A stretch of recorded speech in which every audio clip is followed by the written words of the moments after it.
Hi everyone, welcome to all of you for this video lecture. Myself, M. Krishna, working as Assistant Professor in EEE Department, St. Peter's Engineering College. In this video, we are going to see single phase induction motor.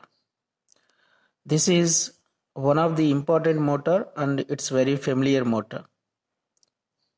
And it has more applications in our household and portable machine tools as well. For example, ceiling fan, water pumping purpose, in mixers, refrigerators, washing machines, and etc. These are the motors with running with very low rated values, and we can call them as fractional horsepower motors. When we see the construction view of it, there are two main parts, as same as our three-phase induction motor. One is stator, which is a stationary part. Another one is rotor, which is a rotating part.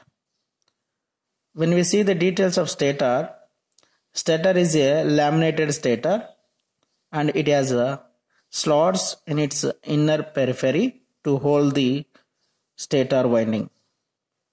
And it is made up of silicon steel material. The stator is holding two types of windings.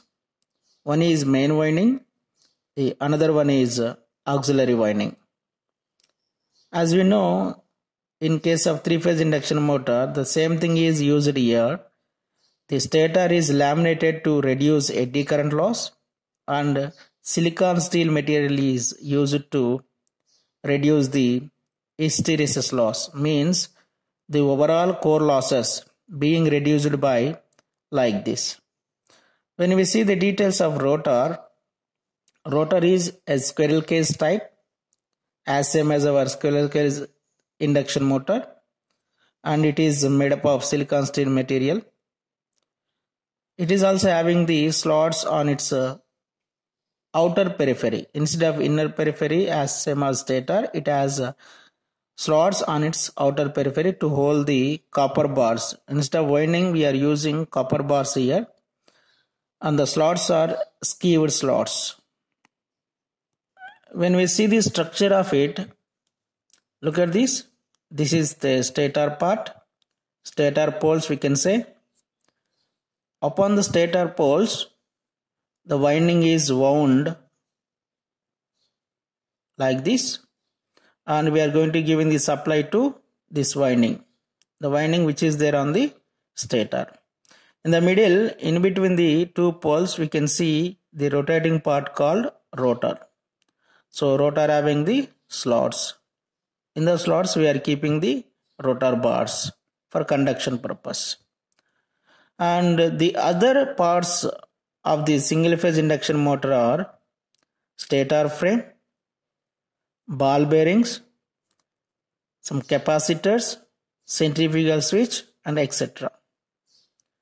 When we see the working of single phase induction motor, basically it is not a self-starting motor, whereas our three-phase induction motor is a self-starting induction motor, but our single phase induction motor is a not self-starting, because in three-phase induction motor, rotating magnetic field RMF is produced due to three fundamental fluxes which are displaced by 120 degrees each other. And the net flux value is having the magnitude 1.5 times the maximum flux, and it is rotating with the synchronous speed. That's why the three-phase induction motor is a self-starting motor. But unlike in three-phase induction motor, in single-phase induction motor, only one flux is produced, which couldn't rotate the rotor itself. According to double field revolving theory, any alternating quantity can be resolved into two components, which each components have magnitude equal to half of the maximum magnitude of the alternating quantity, and both the components are rotate in opposite direction to each other. When we apply single phase supply to the stator winding, a magnetic field is produced by the current which is flowing through the stator, and this magnetic flux quantity is also an alternating quantity.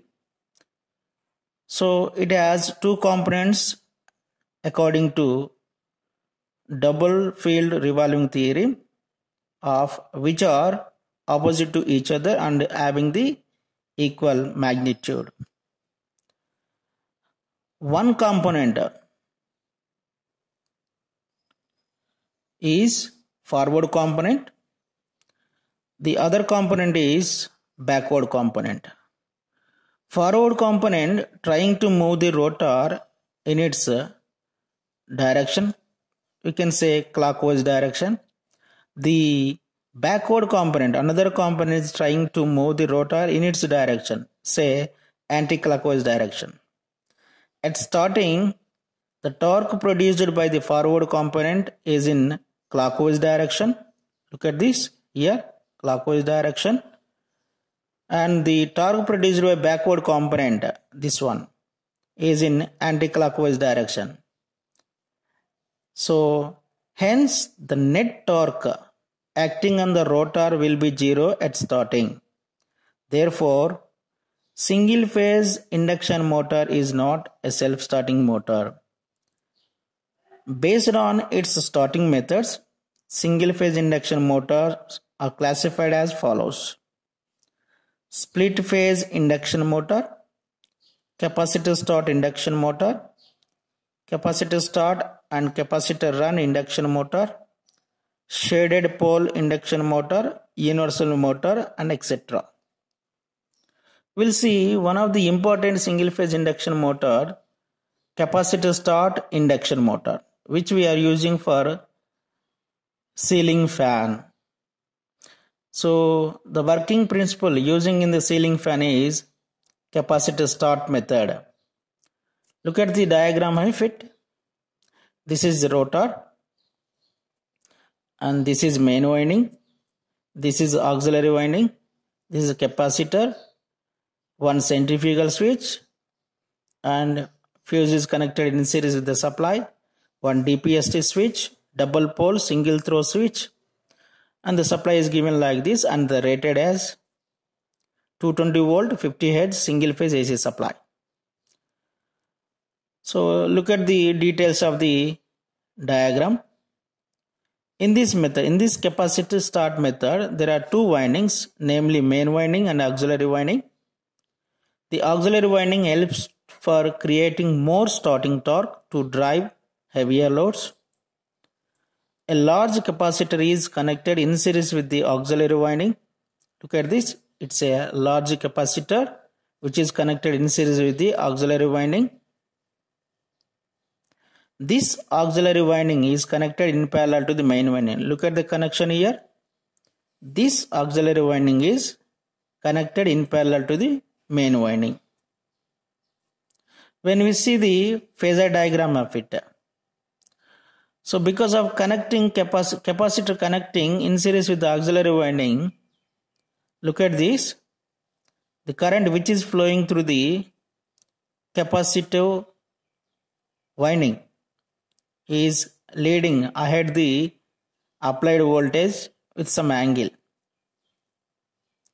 And the main winding, basically it's a inductive winding. That's why the current flowing through the main winding is lagging behind the supply voltage by some angle. Look at this. And the currents flowing through auxiliary winding and current flowing through main winding are making the angle between them almost nearly 90 degrees.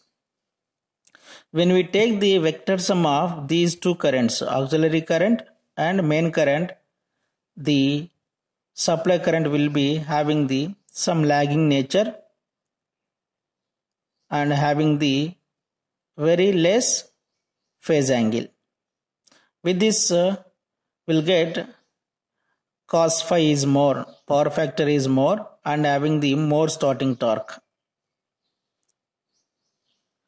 Hence, look at this. The current through auxiliary winding will lead the current through the main winding by nearly 90 degrees as shown in the phasor diagram. Hence, a starting torque is developed and the motor starts running. When the motor reaches to 75% of its full load speed, the centrifugal switch, look at this. This is the centrifugal switch. Which is going to be opened and disconnect the overall this auxiliary winding and capacitor from the main supply. Afterwards, this single phase induction motor runs on only main winding. Thank you.